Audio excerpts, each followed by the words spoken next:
Good morning मेरे दोस्तों, कैसे हैं आप लोग। उम्मीद करते हैं कि आप लोग अच्छे होंगे, खुश होंगे, स्वस्थ होंगे और मस्त होंगे। यार दोस्तों, उम्मीद ये भी कर रहे हैं कि आप लोग का तैयारी बहुत अच्छा चल रहा होगा, क्योंकि चूंकि बीपीएससी ट्री 4.0 का बहुत जल्द आपका वैकेंसी आने वाला है। और जैसा कि हमारे राज्य के जो मुख्यमंत्री है श्री नीतीश कुमार जी इस चीज का भी लगभग अनाउंसमेंट कर चुके हैं। ठीक है, तो हम लोग क्या करेंगे दोस्तों, पहले ये देखिए कि आपका जो फॉर्म है वो लगभग आप उम्मीद कर सकते हैं कि आपका जो फॉर्म है दोस्तों, वो होली के जस्ट बाद आने का संभावना है। और ये भी बहुत संभव है दोस्तों कि होली के बाद जब फॉर्म आएगा तो आपको लगभग 1 महीना से लेके लगभग 1.25 महीना तक आपका पूरा फॉर्म का पूरा सेटअप तैयार हो जाएगा। उसमें फॉर्म भरना, एडिट करना, सारा चीज हो जाएगा। और देखिए, या तो एग्जाम से, ये चुनाव से पहले या तो चुनाव के बाद जस्ट ही हमको लगता है कि एग्जाम भी ले लिया जाएगा। और बहुत संभव है कि चुनाव से पहले ही, क्योंकि इसका फायदा भी तो लेना है ना। तो चलिए, अब हम लोग देखते हैं दोस्तों, क्योंकि ये जो एक सीरीज हम स्टार्ट किए हैं दोस्तों, एक्चुअली क्या है, क्वेश्चन का सीरीज स्टार्ट किए हैं। एक चैनल है @डियर एग्जाम्स 1, और आपके इसी चैनल पे हम लोग स्टार्ट करते हैं। और देखिए, कहा दोस्तों, आप अपने आप को पढ़ के, चूंकि आप कहीं ना कहीं से तैयारी आप अपना कर रहे होंगे, है ना। आप ऑलरेडी जितना भी थे, जितने लोग भी आप देख रहे हैं, इस चीज को आप तैयारी कहीं ना कहीं कर रहे थे या अभी भी कर रहे होंगे। और उस दौरान दोस्तों, आप लोग को ये पता नहीं चल पाता होगा कि हाँ आप कितना करेक्ट करेंगे। लेकिन ये जो आपके सामने जो एक सीरीज है, उसके माध्यम से आप एक रिवीजन सीरीज भी कर सकते हैं, और आप अपने आप को परख भी सकते हैं। तो ये सामाजिक अध्ययन के लिए दोस्तों स्पेशली, और भी सब्जेक्ट के लिए हम बाद में लाएंगे, लेकिन फिलहाल चूंकि सामाजिक अध्ययन का वेटेज थोड़ा ज्यादा है, इसके लेके हम लोग पहले सामाजिक अध्ययन को ही क्लियर करेंगे। फिर आपका बीपीएससी ट्री 4.0। हालांकि दोस्तों, ये क्वेश्चन आपका यहाँ तक कि बीपीएससी 70 के लिए भी उतना ही इंपॉर्टेंट है जितना अन्य एग्जाम के लिए। ये बीपीएससी शिक्षक के लिए भी है, बीपीएससी के लिए है, एसएससी के लिए है, बिहार एसएससी के लिए है, और सभी प्रकार के कॉम्पिटेटिव एग्जाम्स के लिए है। इवन आपका दरोगा के लिए भी है। ठीक है, जो बिहार दरोगा होता है उसके लिए भी। और दोस्तों, ये जो है आपका एक रिवीजन सीरीज है, जिसका हम लोग क्या कर रहे हैं, आज जो है आपका पहला नंबर हम लोग क्या कर रहे हैं, रिवीजन सीरीज स्टार्ट कर रहे हैं। तो दोस्तों, अभी तक जिन्होंने ये चैनल सब्सक्राइब नहीं किया है, तो आप लोग प्लीज सब्सक्राइब कर लीजिए और ये बेल आइकन दबा लीजिए। ठीक है दोस्तों, ताकि आपको समय समय पे ये नोटिफिकेशन आपको मिलता रहे। ठीक है दोस्तों, तो बिना देर किए हम लोग पहले नंबर क्वेश्चन पे चलते हैं। चलिए, तो पहला नंबर क्वेश्चन है दोस्तों कि कहा कि भारत के साथ व्यापार करने का चार्टर महारानी एलिजाबेथ द्वारा कब दिया गया। तो प्यारे दोस्तों, ये महारानी एलिजाबेथ जो है अंग्रेज का बात कर रहा है, और ये जो दिया गया था दोस्तों, चूंकि अंग्रेज चाहते थे कि भारत में व्यापार करे, और उसके लिए एक अधिकार पत्र दिया गया था महारानी एलिजाबेथ के द्वारा। तो वो लागू किया गया था 31 दिसंबर 16 ईस्वी को। ठीक है, तो इस तरह से आपका ऑप्शन कौन सा हो जाएगा, ऑप्शन नंबर बी बिल्कुल करेक्ट है। और दोस्तों, जिनको हिंदी कम समझ में आता है या हिंदी में इंटरेस्ट नहीं है, तो वो इंग्लिश इनको अच्छा लगता है, तो इंग्लिश में भी आप इस तरह देख सकते हैं। फिर कहा क्वेश्चन नंबर 2 कि भारतीय राष्ट्रीय आंदोलन के प्रारंभ में उग्र राष्ट्रवादियों का भी वर्ग था, निम्न में से कौन सा नहीं शामिल है। यार दोस्तों, कहा कि भारतीय राष्ट्रीय आंदोलन के प्रारंभ में ही उग्र में दोस्तों, देखिए, उग्र में राष्ट्रवादियों का मतलब हुआ दोस्तों गरम दल, है ना। एक वर्ग था गरम दल और नरम दल। तो गरम दल में दोस्तों कौन आते हैं, लाल बाल पाल। ठीक है, लाला लाजपत राय, बिपिन चंद्र पाल और बाल गंगाधर तिलक। और नरम दल में जो आते हैं दोस्तों, वो महागोविंद रानडे थे, महात्मा गांधी जी थे, दादा भाई नेहरू जी थे, इत्यादि थे। ठीक है, तब इसमें कहा कि कौन नहीं शामिल है। ठीक है, तो नहीं शामिल है, तो आपका कौन हो जाएगा। तो चूंकि कहे हैं कि गरम दल में शामिल कौन है, तो आपका गरम दल में जो शामिल है वो आपका हो गया ये बाल गंगाधर तिलक, लाला लाजपत राय और बिपिन चंद्र पाल। लेकिन शामिल कौन नहीं है, ये नहीं है, और इसलिए आपका क्या हो जाएगा, ऑप्शन नंबर सी बिल्कुल करेक्ट हो जाएगा दोस्तों। ठीक है, चलिए क्वेश्चन नंबर 3 में आते हैं। कहा कि 1916 में कांग्रेस और मुस्लिम लीग के बीच कांग्रेस लखनऊ समझौता हुआ, और उसके कौन से परिणाम बाद में घातक सिद्ध हुए। तो प्यारे दोस्तों, गर्म दल और नरम दल का जो हुआ अलगाव हो गया 1907 के सूरत अधिवेशन में हुआ था। और 1916 में लखनऊ समझौता के, लखनऊ पैक्ट के नाम से जाना जाता है, चूंकि उसी में गर्म दल और नरम दल क्या हो गया था, एक साथ आ गए थे। ठीक है दोस्तों, और यही कारण था कि उसको लखनऊ पैक्ट के नाम से जाना गया, है ना। लेकिन उसका एक दुष्प्रभाव क्या था दोस्तों, कि कांग्रेस के द्वारा मुसलमानों के प्रति जो है ना तुष्टीकरण की नीति का आरंभ हो गया। तो इस प्रकार आपका ऑप्शन नंबर जो सी है दोस्तों, वो बिल्कुल करेक्ट है। ठीक है, ये डी की मिट्टी लग गया है, ये नहीं होगा, ये डी ऑप्शन नंबर सी। ठीक है, चलिए अब क्वेश्चन नंबर 4 देखते हैं दोस्तों। कहा कि व्यक्तिगत सत्याग्रह किस गवर्नर जनरल के काल में हुआ था? तो प्यारे दोस्तों यहाँ पे कहा व्यक्तिगत सत्याग्रह किस गवर्नर जनरल के काल में हुआ था। तो प्यारे दोस्तों एक चीज तो पहले ये आपको ध्यान रखना होगा कि व्यक्तिगत सत्याग्रह, इसमें ये भी क्वेश्चन पूछ लेता है कि प्रथम व्यक्तिगत सत्याग्रही कौन है। ठीक है, तो इसमें आपका कौन हो जाएगा? आचार्य विनोबा भावे जी। ठीक है, और यहाँ क्वेश्चन नंबर 4 है दोस्तों। तो ये एक्चुअली क्या था? लॉर्ड लिनलिथगो के कार्यकाल में हुआ था। ठीक है, इसको हम लोग सीधे लिनलिथगो कहते हैं, लिनलिथगो। ठीक है, तो ऑप्शन नंबर सी आपका बिल्कुल करेक्ट है दोस्तों। ठीक है, अब कहा क्वेश्चन नंबर 5 कि भारतीय राष्ट्रीय कांग्रेस की पूर्ववर्ती संस्थाओं में सबसे पहली और प्रमुख संस्था थी। ठीक है, तो सबसे पहले जो भारतीय राष्ट्रीय कांग्रेस की जो पूर्ववर्ती संस्था थी, मतलब जब भारतीय राष्ट्रीय कांग्रेस का स्थापना नहीं हुआ था उससे पहले का जो संस्था था वो, तो कौन कौन है? अब कहा इसमें ऑप्शन दिया आपका national conference, Indian association, British India association और ब्रिटिश एसोसिएशन। ठीक है, 4 ऑप्शन दिया है दोस्तों, ABCD, और चारों ही बहुत खूबसूरत है। तो इसमें कौन सा हो जाएगा? जो भारतीय राष्ट्रीय कांग्रेस है उसका जो उससे पहले जो संस्था था दोस्तों, प्रमुख संस्था, इसमें आता है ब्रिटिश इंडिया एसोसिएशन, और इस अनुसार आपका ऑप्शन नंबर सी बिल्कुल करेक्ट है। क्वेश्चन नंबर का दोस्तों 6 साइमन कमीशन की सिफारिशों के संदर्भ में निम्नलिखित में से कौन सा एक कथन सही है? प्यारे दोस्तों सही है, तो इसका मतलब क्या है? एक ही कथन सही होगा और बाकी क्या होगा? गलत होगा। ठीक है, तो आप देख लीजिए इस अनुसार आपका ऑप्शन जो है क्वेश्चन नंबर 6 का आपका हो जाएगा दोस्तों, इसमें जो कह रहा है सही है तो वो हो जाएगा आपका सी। ठीक है, इसने केंद्र में द्विसदन विधायिका के उन्मूलन दिया। ठीक है, क्वेश्चन नंबर 6 ये बिल्कुल करेक्ट है दोस्तों। ठीक है, फिर कहा कि दादा भाई नेहरू जी, ठीक है, ब्रिटिश हाउस ऑफ कॉमन्स के लिए चुने जाने वाले पहले भारतीय थे। उन्होंने किस पार्टी के टिकट पर चुनाव जीता? अब देखिए दोस्तों यहाँ पे तो एक ये बहुत ही समझिए कि बहुत क्रिटिकल क्वेश्चन है, लेकिन दोस्तों ये भी चीज ध्यान रखना है कि जब तक आप दादा भाई नेहरू जी के बारे में नहीं जानते हैं या नहीं समझ रहे हैं उनके बारे में, तो ये क्वेश्चन थोड़ा सा मुश्किल हो जाएगा, क्योंकि ये दोस्तों एक पार्टी था, ठीक है, ब्रिटिश में, जिसका नाम था लिबरल, और ये लिबरल पार्टी से ही थे दोस्तों, ऑप्शन नंबर डी। ठीक है, आपका क्वेश्चन नंबर 8 कि भारत में हुनों पर प्रथम आक्रमण किस शासक के समय में हुआ? हुनों का तब कहा समुद्रगुप्त, कुमारगुप्त प्रथम, स्कंदगुप्त और नरसिंहगुप्त। क्वेश्चन नंबर 8 का कहा दोस्तों कि हुनों का आक्रमण, तो ध्यान रखिएगा दोस्तों जब भी कहे कि हुनों का आक्रमण, तो हुनों का जो आक्रमण हुआ है दोस्तों वो स्कंदगुप्त के शासनकाल में हुआ है। ठीक है, और इस अनुसार जो आपका ऑप्शन है दोस्तों वो कौन सा हो जाएगा? तो ऑप्शन नंबर सी बिल्कुल करेक्ट हो जाएगा दोस्तों। ठीक है, क्वेश्चन नंबर 9, क्वेश्चन नंबर 9 कहा दोस्तों ये बहुत ही डीबीआई क्वेश्चन इसको कहिए, क्योंकि ये बहुत बार पूछा गया क्वेश्चन है। कहा कि एहोल अभिलेख किस शासक से संबंधित है? ऑप्शन दिया Skandagupta, option B Harshavardhana, option C Pulakeshin द्वितीय और ऑप्शन डी रुद्रदामन।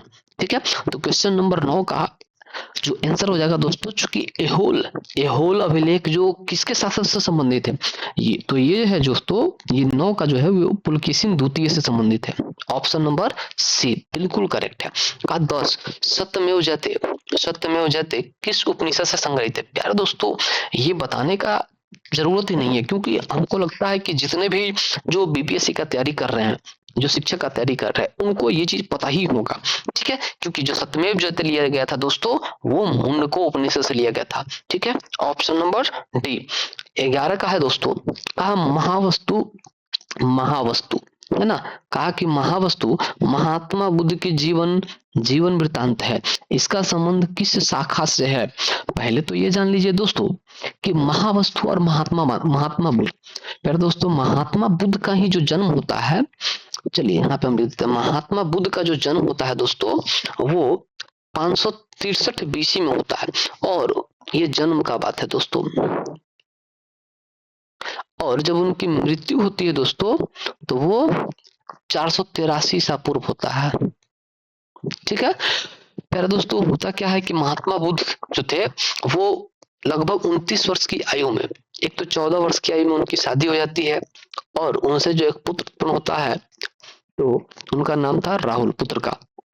इनकी बहुत कम उम्र में जन्म के समय ही इनकी माताजी का देहांत हो जाता है, जिसके बाद इनका जो लालन पालन होता है वो इनकी मौसी प्रजापति गौतमी जी करती हैं। ठीक है। और जब ये 29 वर्ष के होते हैं तो गृह त्याग करके अपने बड़े भाई नंदीवर्धन से आज्ञा लेते हैं और गृह त्याग कर देते हैं।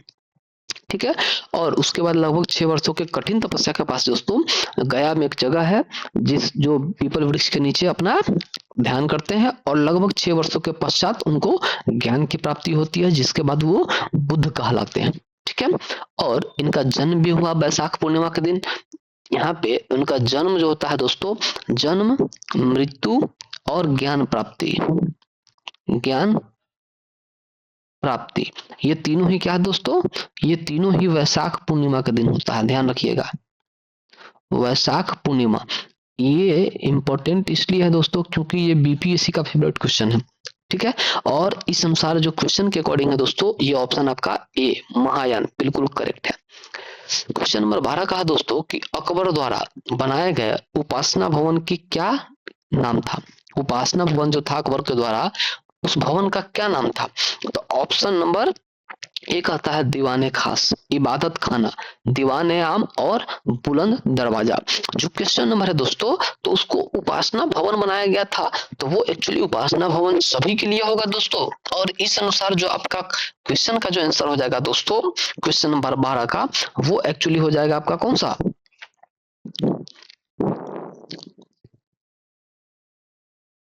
यहाँ पे थोड़ा सा मिस्टेक क्या है दोस्तों, वही हम देख रहे हैं, चूंकि इबादत खाना हो जाएगा, है ना। ये ऑप्शन एक्चुअली उल्टा हो गया था, खैर कोई बात नहीं है, आप समझ पा रहे हैं कि ऑप्शन नंबर सी है ना। तो ऑप्शन नंबर सी में टिक करेंगे। ठीक है। चलिए अब कहा दोस्तों क्वेश्चन नंबर 13 का कि सुप्रसिद्ध संगीतकार तानसेन और बैजू बावरा किसके शासनकाल में सुविख्यात थे। तो प्यारे दोस्तों, एक तो कहा कि सुप्रसिद्ध तानसेन, तो अगर आपको बैजू बावरा के बारे में नहीं भी पता है दोस्तों, तो आप तानसेन के बारे में आपको जरूर पता होगा, क्योंकि तानसेन जो थे दोस्तों, वो अकबर का प्रसिद्ध संगीतकार था। और इसमें देखिए थोड़ा सा दोस्तों आप लोग कोऑपरेट कीजिएगा, क्योंकि ये ऑप्शन जो है अलग थलग है, लेकिन कोई बात नहीं है, ये और आपके लिए एक अपॉर्चुनिटी जैसा है। क्योंकि अगर एग्जाम हॉल में भी या आपके प्रैक्टिस सेट में भी अगर ऑप्शन उल्टा पुल्टा भी कर दे दोस्तों, तो आपको ये याद रहना बहुत जरूरी है, क्योंकि अगर ये अकबर के शासनकाल में हुआ तो यहाँ पे ऑप्शन नंबर सी है, तो इसलिए वहां पे सी ही रहिएगा, लेकिन एग्जाम वाले ऐसा गलती नहीं करेंगे दोस्तों। ठीक है। फिर कहा कि न्यू कैसल पोर्ट जो दुनिया का सबसे बड़ा कोयला निर्यात बंदरगाह है, यह किस देश में स्थित है। न्यू कैसल पोर्ट जब यहाँ बात कर रहा है दोस्तों न्यू कैसल पोर्ट का, तो आप थोड़ा सा ध्यान दीजिएगा, ये एक्चुअली जो है दोस्तों न्यू कैसल पोर्ट ऑस्ट्रेलिया में है दोस्तों। और ऑस्ट्रेलिया वही जगह है जहां से हमारे संविधान में समवर्ती सूची लिया गया है। ठीक है दोस्तों। समवर्ती सूची का मतलब ये हुआ, एक तो होता है संघ सूची, राज्य सूची और समवर्ती सूची। संघ सूची में केंद्र सरकार अपना कानून बनाता है, राज्य सूची में अपना राज्य बनाता है, और समवर्ती सूची में दोनों ही बना सकता है, लेकिन दोनों ही अगर एक विषय पर कानून बनाता है तो उस कंडीशन में जो कानून मान्य होगा वो केंद्र का होगा। ठीक है। फिर कहा क्वेश्चन नंबर 15, कहा कि देशांतर रेखाओं के संबंध में कौन सही है।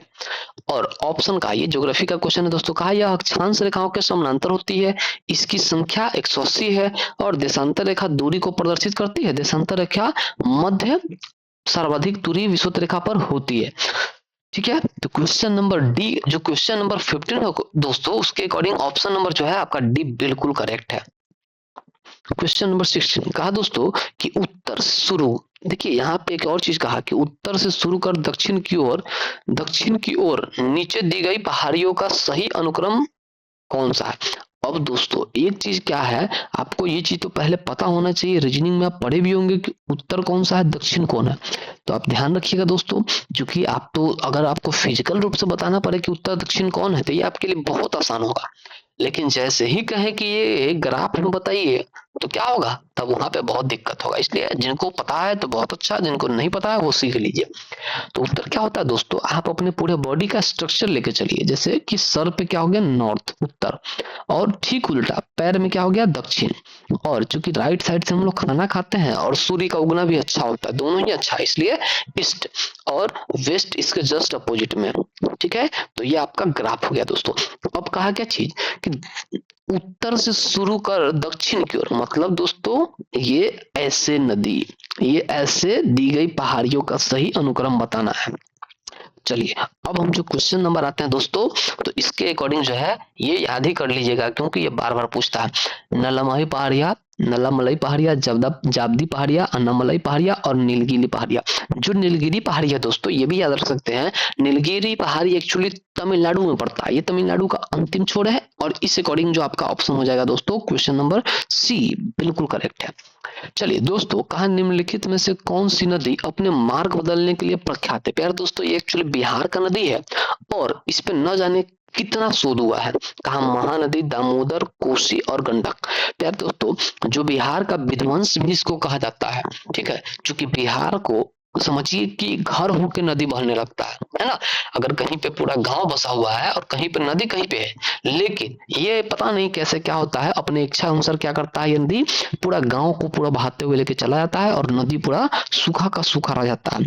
ठीक है दोस्तों, और ये जो है दोस्तों आपका ऑप्शन नंबर बी है, ये कोसी नदी है दोस्तों, जिसको बिहार का विध्वंस कहा जाता है। फिर क्वेश्चन नंबर 18 आया दोस्तों, कहा कि किस मृदा प्रारूप में लोहे के अतिरिक्त मात्रा होने से, लोहे के अतिरिक्त मात्रा होने के कारण अनुवर्क होता है। ठीक है, मतलब इनफर्टाइल होता है। क्वेश्चन नंबर 18 में है दोस्तों, कहा कि जलोढ़ मिट्टी, फिर लेटेराइट मिट्टी, मरुस्थलीय बालू और रेगूर व काली मिट्टी। ठीक है, तो ये जो आपका हो जाएगा दोस्तों क्वेश्चन नंबर सी, लेटेराइट मिट्टी हो जाएगा। क्वेश्चन नंबर 19 का था दोस्तों कि प्रकाश के संबंध में कौन सा कथन सत्य है। ऑप्शन दिया दोस्तों कि यह एक विद्युत चुंबकीय तरंग है। ये एक्चुअली साइंस का क्वेश्चन है और फिजिक्स का। कहा यह एक विद्युत चुंबकीय तरंग है, यह एक कण प्रकृति है, यह ऊर्जा का एक रूप है। कहा कि उपरोक्त सभी। ठीक है, अब क्वेश्चन नंबर 19 में क्या है दोस्तों कि प्रकाश के संबंध में ये सभी का सभी सही है, तो इस अनुसार आपका ऑप्शन नंबर डी जो है वो बिल्कुल करेक्ट है दोस्तों। चलिए क्वेश्चन नंबर 20 आते हैं। कहा कि बायोगैस संयंत्र में निम्नलिखित में से कौन सी प्रक्रिया होती है। प्यारे दोस्तों, बायोगैस में लगभग लोग जानते होंगे कि कौन सी प्रक्रिया होती है, क्योंकि आपको पता होगा दोस्तों, क्योंकि उसको सड़ा गला करके क्या किया जाता है, उसको बायोगैस का निर्माण किया जाता है गोबर से, है ना। तो वो क्या होता है, उसको फर्मेंटेशन करना होता है। जब सड़े गले चीजों को जो प्रक्रिया कर किया जाता है तो वो किण्वन कहलाता है, उसी को फर्मेंटेशन कहते हैं। इस अनुसार आपका ऑप्शन नंबर किण्वन बिल्कुल करेक्ट है दोस्तों। ठीक है, ये जो है आपका ऑप्शन कौन सा है, किण्वन, बिल्कुल करेक्ट है। चलिए तो दोस्तों, आप लोग जो है, आप लोग परीक्षा का बहुत नजदीक डेट आने वाला है, इसलिए आप लोग तैयारी करते ही रहिए, क्योंकि दोस्तों बिना तैयारी किए हुए आपका कुछ नहीं हो पाएगा। अगर कोई लोग सोचते हैं कि हाँ बस 2 दिन 4 दिन पहले पढ़ लेंगे और फिर रिजल्ट आ जाएगा, तो प्यारे दोस्तों आपको ये चीज एहसास भी नहीं होगा कि कितने स्टूडेंट हैं, और जब आप सो रहे होंगे तब पता नहीं कितने स्टूडेंट पढ़ रहे होंगे। तो स्वाभाविक है कि आपका थोड़ी एग्जाम निकलेगा, उनका निकलेगा, है ना। तो आप ये भी सोचिएगा, ऐसा नहीं कि बस भेड़ की चाल में, गधे भैंसी की चाल में चल रहे हैं, है ना। नहीं तो जिंदा क्या है, गाय भैंस बकरी सब जिंदा है ही, अभी जिंदा है, दूसरा कुछ है नहीं। ठीक है, फिर कहा दोस्तों क्वेश्चन नंबर आते हैं 21 पे। कहा कि एक वर्ग में ऊपर से नीचे की ओर आने पर परमाणु का आकार, चूंकि ये साइंस का क्वेश्चन है, केमिस्ट्री का है, कहा कि ऊपर से नीचे आने में वर्ग जो होता है दोस्तों, तो उसमें कहा कि ऊपर से नीचे आने में उसका आकार क्या होता है। तो जो साइंस के स्टूडेंट होंगे या जिनको थोड़ा भी केमिस्ट्री का जानकारी होगा दोस्तों, तो उनको पता होगा कि ऊपर से जब नीचे की ओर आता है प्यारे दोस्तों, तो वो आकार में बढ़ता है। ठीक है, ऑप्शन नंबर ए। चलिए क्वेश्चन नंबर 22, कहा दोस्तों वायुमंडल में प्रकाश के विसरण का कारण, यार दोस्तों डिफ्यूजन का कारण, कहा कि प्रकाश का विसरण होता है वायुमंडल में, उसका क्या कारण है। और प्यारे दोस्तों ये बहुत आसान है, क्योंकि आप अगर ये वायुमंडल में अगर धूलकण ना होता दोस्तों ना, तो आपको प्रकाश का विसरण ना पता चलता। ठीक है, और ऑप्शन नंबर आपका बी धूलकण हो जाएगा। चलिए क्वेश्चन नंबर आपका कहा 223, कहा कि किसी भी यौगिक का ऑक्सीकरण संख्या क्या होता है। और ऑक्सीकरण का संख्या जब कहे दोस्तों, तो आपका हो जाएगा, कहा कि क्वेश्चन नंबर ए में कहा -1, सी -2 और 0। ठीक है, तो क्वेश्चन नंबर जो ऑक्सीकरण का संख्या क्या है दोस्तों, ऑक्सीडेशन का संख्या क्या है, तो उसके अकॉर्डिंग जो आपका आंसर हो जाएगा ऑप्शन नंबर डी 0 होता है, बिल्कुल करेक्ट है। 24 कहा दोस्तों कि सर्प विषरोधी सुई किस तत्व का एक यौगिक है। मतलब यार दोस्तों कि जब सांप किसी को काट ले और जो, तो उसके लिए जो एंटी वेनम होता है, मान लीजिए कि वेनम में जहरीला होता है, अगर कोई वेनमस स्नेक अगर किसी को काट लेता है, बाइट कर लेता है, जैसे मान लीजिए कि किंग कोबरा हो गया, है ना, स्पेक्टिकल कोबरा जिसको बोलते हैं, अगर वो काट लेता है किसी को, तो उस समय कौन सा सुई दिया आता है और सुई में कौन सा एक यौगिक है जो उसमें इंक्लूड रहता है। यार दोस्तों एक्चुअली जो है वो गोल्ड कंपाउंड होता है, ठीक है, तो स्वर्ण यौगिक जो होता है दोस्तों वही सुई दिया जाता है। कहा कि दाब का विमीय सूत्र, ये एक्चुअली जो है दोस्तों ये प्रेशर का डायमेंशन पूछ रहा है, ठीक है। तो क्वेश्चन नंबर 25 जो है उसका डायमेंशन क्या होता है दोस्तों, ml-1 t-2, ये हो जाएगा, ठीक है। क्वेश्चन नंबर 25 का बी हो जाएगा। क्वेश्चन नंबर 26 कहा दोस्तों कि जैव सेल क्या है, कहा कोयला है, एलपीजी है, प्राकृतिक तेल है, पेट्रोल है। और क्वेश्चन नंबर 26 का कहा दोस्तों जैव सेल। अब देखिए 26 का जो आंसर हो जाएगा दोस्तों बिल्कुल आसान है, और जैव सेल होगा आपका कोयला। क्वेश्चन नंबर 26 का आपका ए हो जाएगा। चलिए क्वेश्चन नंबर 27 का कहा दोस्तों कि यादाश्त का संबंध मस्तिष्क के निम्न में से किस भाग से है। जो यादाश्त का संबंध होता है दोस्तों मेमोरी का, वो मस्तिष्क के किस भाग से संबंधित होता है। ऑप्शन दी आपका कि हाइपोथैलेमस, सेरेब्रम और स्पाइनल कॉर्ड और सेरेब्रम। एक है सेरेबेलम और एक है सेरेब्रम। 27, तो 27 का जो होता है दोस्तों हाइपोथैलेमस क्या आता है, शरीर के टेम्परेचर को मेंटेन करता है। सेरेब्रम वो जो है दोस्तों याददाश्त से संबंधित होता है। तो 27 का जो हो जाएगा वो डी हो जाएगा। 28 कहा दोस्तों कि इस एक जीवाश्म पक्षी, एक जो जीवाश्म पक्षी है नाम बताए, जो एक पक्षी की तरह दिखता है लेकिन सरीसृप के जैसी अन्य विशेषता होती है। मतलब वो पक्षी जैसा तो दिखता है दोस्तों, लेकिन वो क्या है, सरीसृप है, ठीक है, मतलब सांप के जैसा उसका ये होता है, ठीक है, मतलब रेप्टाइल है। का जो दोस्तों डोडो ऑप्शन है, आर्कियोप्लेट्रिक्स है, राजहंस है और माउस बर्ड है। तो प्यारे दोस्तों ये जानना आपको दिमाग में नहीं लगाना, इसमें क्या है, आर्कियोप्लेट्रिक्स है, ठीक है। तो ऑप्शन नंबर आपका बी बिल्कुल करेक्ट है।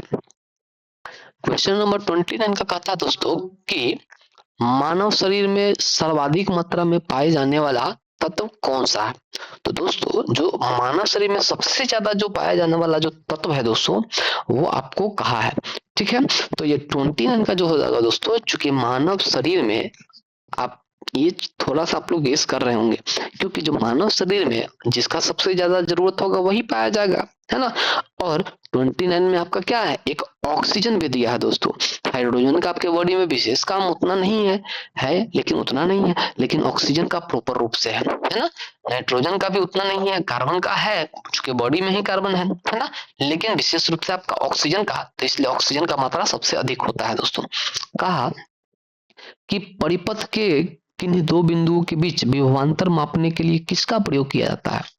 अब देखिए दोस्तों दो परिपथ है, उसके दो बिंदुओं के बीच जो है उसका है कि विभवांतर मापने के लिए, ठीक है। तो विभवांतर मापने के लिए ऑप्शन दे दिया क्वेश्चन नंबर 13 का दोस्तों आमीटर, वोल्ट मीटर, धारा नियंत्रक और इनमें से कोई नहीं। तो विभवांतर मापने के लिए दोस्तों वोल्ट मीटर का प्रयोग किया जाता है, और 30 का ऑप्शन नंबर आपका बी हो जाएगा। कहा दोस्तों 31 का 33 का कि आपातकाल के दौरान मौलिक अधिकारों का निलंबन कौन कर सकता है। जो इमरजेंसी होता है दोस्तों, तो उस समय मौलिक अधिकार का जो निलंबन है वो कौन कर सकता है। प्यारे दोस्तों एक ही व्यक्ति है जो मौलिक अधिकारों को निलंबन कर सकता है, ठीक है दोस्तों।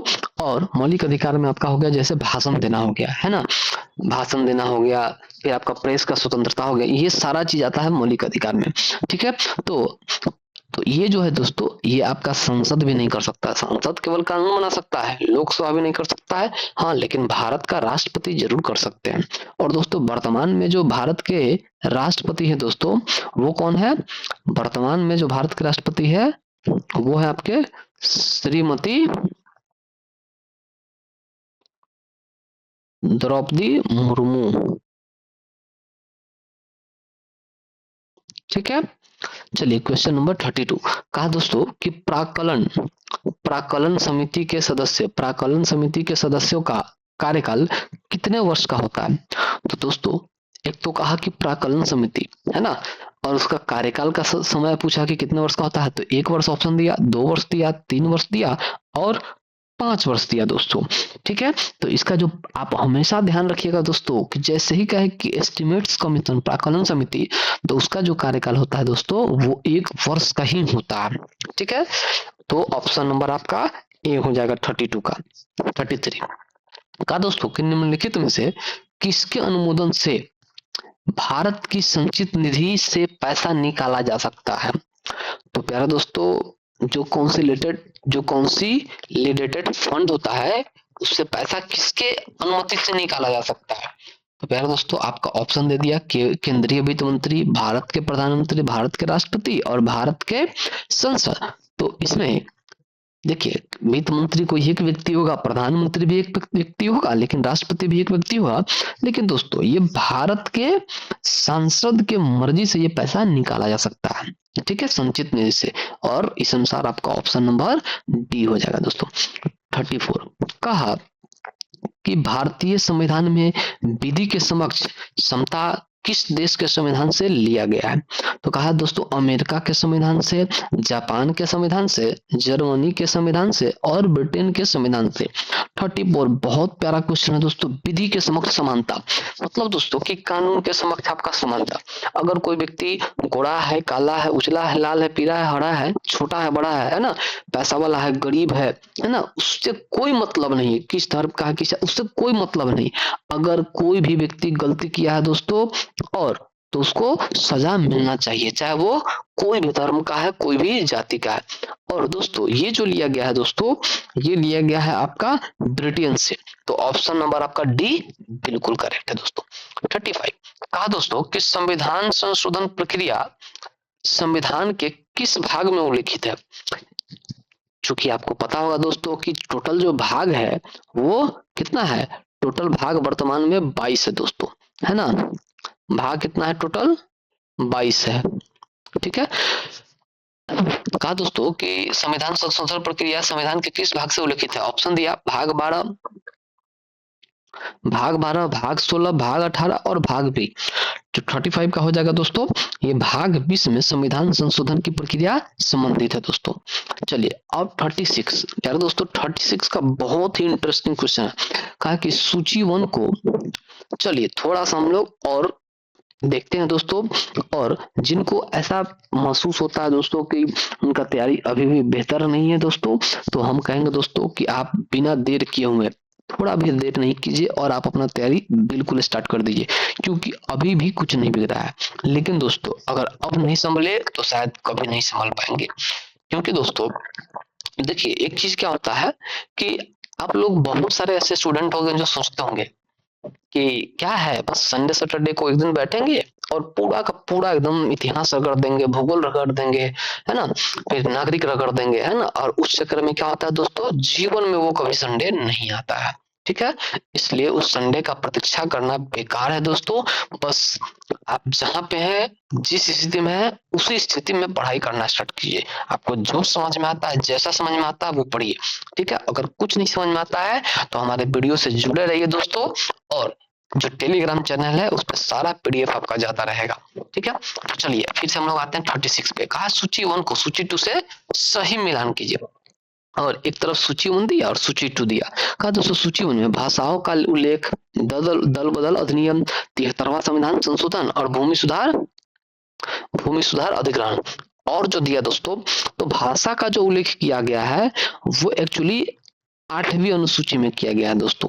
ठीक है, मतलब ए का दू होगा। तब देखिए ए का दू कहाँ है, ये एक्चुअली यहाँ पे है, ये बी यहाँ पे है और ये सी है और ये डी है। चलिए इसको हम हटा देते हैं। चलिए इसको हम थोड़ा सा और एडिट कर देते हैं बढ़िया से, आपको ये दिखेगा ही नहीं। ठीक है,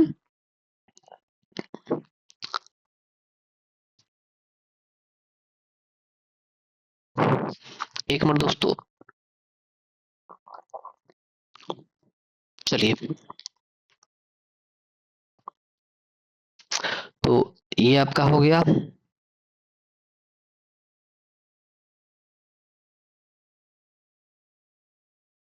चलिए अब आप लोग अपने में एक बार आकलन कर लीजिए दोस्तों, उसके बाद आप लोग हम आपको आंसर बताते हैं।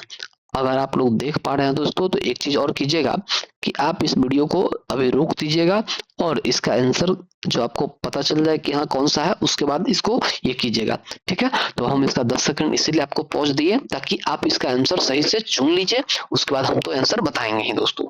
ठीक है, तो चलिए अब हम लोग आते हैं। अब कहे आपको भाषाओं का उल्लेख जो है 8वीं अनुसूची कहाँ पे दिया है, तो दू में दिया है दोस्तों। ठीक है, और दू में कहें तो दू कहाँ पे है, ए का दू कहाँ पे है दोस्तों, तो ए का दू दू दू यहाँ पे दिख रहा है और यहाँ पे दिख रहा है, मतलब ए ऑप्शन दिख रहा है, मतलब दोस्तों कि ए ऑप्शन दिख रहा है यहाँ। एक मिनट दोस्तों, चलिए अब दो में ये भी ऑप्शन दिख रहा है दोस्तों, ये भी ऑप्शन दिख रहा है। चलिए अब थोड़ा सा क्या देखेंगे दोस्तों, का दल बदल अधिनियम। प्यारे दोस्तों, तो दल बदल अधिनियम जो होता है वो 10वीं अनुसूची में उल्लेख किया गया है दोस्तों। तो ये बी का क्या हो जाएगा, बी का आपका जो हो जाएगा दोस्तों, ये हो जाएगा एक। अब देखिए बी एक कहाँ पे है, तो ए है, मतलब दोस्तों कि आपका लगभग ये समझ में आ रहा है कि ये आपका क्या है, बिल्कुल करेक्ट है, लगभग आपको समझ में आ रहा है। चलिए अब हम लोग फिर आगे भी मिला लेते हैं। 73वां संविधान संशोधन जो हुआ था दोस्तों वो 4 में हुआ था, 11वीं अनुसूची में। ठीक है, तो मतलब सी का 4 होना चाहिए, मतलब सी का 4 होना चाहिए, मतलब आपका ऑप्शन नंबर बी लग रहा है। और डी का जो बचा वो हो जाएगा 3 हो जाएगा, तो मतलब ऑप्शन नंबर आपका बी बिल्कुल करेक्ट है दोस्तों। ठीक है, तो 36 का बी बिल्कुल करेक्ट है। चलिए 37 में कहें दोस्तों कि 1833 ईस्वी के चार्टर अधिनियम के अंतर्गत प्रथम विधि आयोग का गठन किसकी अध्यक्षता में किया गया था। यार दोस्तों 1833 के चार्टर अधिनियम का बात कर रहा है और कहा कि प्रथम विधि आयोग का गठन जो है वो किसकी अध्यक्षता में किया गया है। तो प्यारे दोस्तों आप लोग ध्यान रखिएगा इस चीज को, इसलिए भी क्योंकि कई बार कहा जाता है कि पहला जो विधि आयोग का गठन किया गया था वो किसकी अध्यक्षता में किया गया था। तो दोस्तों आप लोग नाम सुने होंगे, नाम किसका सुने होंगे, तो मैकाले का। तो भाई साहब यही मैकाले है। ठीक है, तो ऑप्शन नंबर आपका बी बिल्कुल करेक्ट है। 38 कहा कि निम्न में से कौन सी औषधि या क्रांति प्याज और झींगा उत्पादन के लिए उत्पादन से संबंधित है। मतलब कहा दोस्तों लाल क्रांति, नीली क्रांति, गुलाबी क्रांति और गोल्डन क्रांति। चलिए दोस्तों लाल क्रांति जहां तक पता है कि वो मटन से संबंधित है। ठीक है, और प्यारे दोस्तों जो गुलाबी क्रांति है वही संबंधित है प्याज से और झींगा से, क्योंकि लगभग दोनों गुलाबी होता है, इसलिए ऑप्शन नंबर सी बिल्कुल करेक्ट है। चलिए क्वेश्चन नंबर 39 है दोस्तों कि निम्नलिखित में से किन दो संस्थानों को ब्रिटेन वुड्स जुड़वा के नाम से जाना जाता है। अब कहा दोस्तों आईएमएफ और डब्ल्यूटीओ, विश्व व्यापार संगठन और विश्व बैंक, आईएमएफ और विश्व बैंक, और डब्ल्यूटीओ और गैट। चलिए क्वेश्चन नंबर 39 का जो आंसर होगा दोस्तों वो आईएमएफ और विश्व बैंक, उसी को क्या कहा जाता है दोस्तों, जुड़वा ब्रिटेन वुड्स कहा जाता है। चलिए क्वेश्चन नंबर 40 कहा दोस्तों कि किस वर्ष भारतीय रिजर्व बैंक का राष्ट्रीयकरण हुआ। ये बहुत इंपॉर्टेंट है दोस्तों, जितना आप कल्पना भी नहीं कर सकते हैं उतना इंपॉर्टेंट है, क्योंकि ये बीपीएससी 64वीं या 65वीं में आई थिंक ये पूछा गया है। ठीक है, तो क्वेश्चन नंबर 14 में कहा कि मतलब कब ये जो रिजर्व बैंक है उसका राष्ट्रीयकरण कब किया गया था। ठीक है, और ये जो है दोस्तों चूंकि बैंकों का राष्ट्रीयकरण स्टार्ट हुआ था 1969 में। ठीक है, जो आज जो राष्ट्रीयकृत बैंक देख रहे हैं दोस्तों उसमें से बहुत सारे ऐसे बैंक हैं जिनका जो राष्ट्रीयकरण किया गया था वो 1969 में किया गया था, लेकिन उससे पहले ना हो गया होगा रिजर्व बैंक का, तो कब हुआ, तो वो आपका हो गया था दोस्तों 1949 में। तो ऑप्शन नंबर आपका बी बिल्कुल करेक्ट है। कहा दोस्तों कि हिंदू राष्ट्र का विचार मूलतः किसका है। कहा दोस्तों हिंदू राष्ट्र का विचार मूलतः किसका है, बीडी सावरकर का, के बी केशव बाल हेडगवार का, और बी एस मुंजे और एम एस गोलवरकर का। तो 51 का जो हो जाएगा दोस्तों एक्चुअली क्या है, बीडी सावरकर का है दोस्तों, वीर सावरकर का है। ठीक है, ऑप्शन नंबर ए बिल्कुल करेक्ट है दोस्तों। क्वेश्चन नंबर 42, चलिए 42 का कहा भारत में आय कर है प्रत्यक्ष अनुपातिक, प्रत्यक्ष और प्रगतिशील, अप्रत्यक्ष और प्रगतिशील, और अप्रत्यक्ष और अनुपातिक। प्यारे दोस्तों, एक जो ऐसा है जो बहुत इंपॉर्टेंट आपको दिख भी रहा होगा और लग भी रहा होगा प्यारे दोस्तों, उसमें से जो है वो आपका देखिए यहाँ पे लिखा हुआ प्रगतिशील मतलब development progressive, direct and progressive है, तो प्रत्यक्ष और प्रगतिशील, ऑप्शन नंबर बी। कहा दोस्तों कि कुचिपुड़ी, जो कुचिपुड़ी है वो किस राज्य का प्रसिद्ध लोक नृत्य है। प्यारे दोस्तों, कुचिपुड़ी ये डांस है, नृत्य है, और उसमें भी कहा, ये बार बार पूछा गया क्वेश्चन है, बीपीएससी का तो भाई साहब ये फेवरेट ही है। ठीक है, ये बीपीएससी का एकदम फेवरेट है, इसको एकदम रसगुल्ला की तरह इस्तेमाल करता है बीपीएससी। ठीक है, तो कुचिपुड़ी किस राज्य का प्रसिद्ध लोक नृत्य है, तो ये जो हो जाएगा दोस्तों, ये 43 का आपका ऑप्शन नंबर डी है।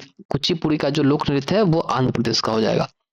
चलिए क्वेश्चन नंबर 44 है दोस्तों कि हिमानी उत्तम पर्व का संबंध किस खेल से है, कबड्डी से, मलखंभ से, तलवारबाजी से और कुश्ती से। क्वेश्चन नंबर 44 का जो हो जाएगा दोस्तों वो मलखंभ से हो जाएगा, हिमानी उत्तम जो है वो मलखंभ से संबंधित है। क्वेश्चन नंबर 45, निपख आंदोलन के प्रणेता थे, कहा दोस्तों चैतन्य, ज्ञानेश्वर, दादूयाल और नामदेव। तो क्वेश्चन नंबर 45 का जो हो जाएगा दोस्तों, जो निपख आंदोलन था वो एक्चुअली दादू दयाल से संबंधित है, तो ऑप्शन नंबर सी बिल्कुल करेक्ट है। क्वेश्चन नंबर 46, कहा द्रकमा सिक्का किसने चलाया, ऑप्शन कहा ग्रीक, शक, सिथियन और कुषाण। तो क्वेश्चन नंबर 46 है दोस्तों, वो एक्चुअली द्रकमा सिक्का ग्रीक ने चलाया था, और ऑप्शन नंबर ए बिल्कुल करेक्ट है।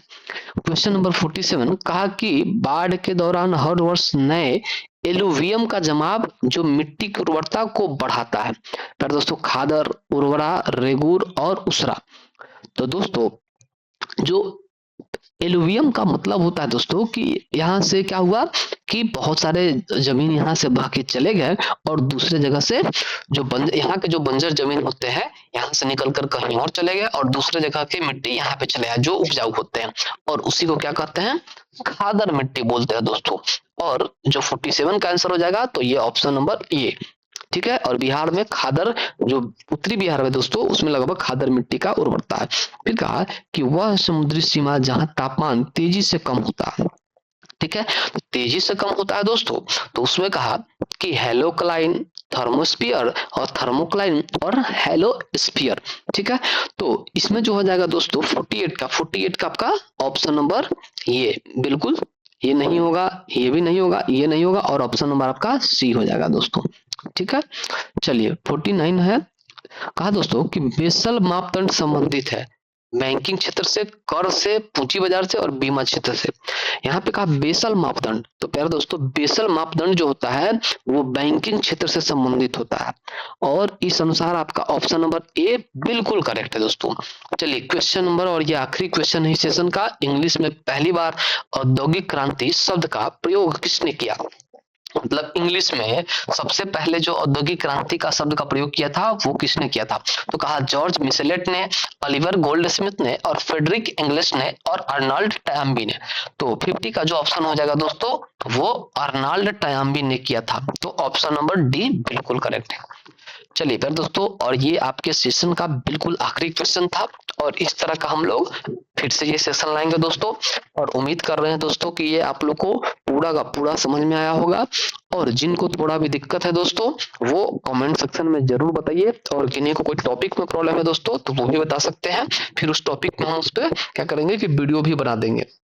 ठीक है, और प्यारे दोस्तों अगर आप लोग को ये सेशन अच्छा लगा हो, बहुत अच्छा लगा हो, तो आप लोग जरूर कमेंट कीजिए, और किसी प्रकार का अगर कोई प्रॉब्लम हो दोस्तों, कोई परेशानी हो, कोई जानकारी चाहिए, तो आप दिए गए नंबर 9304933881 पे कॉल कर सकते हैं।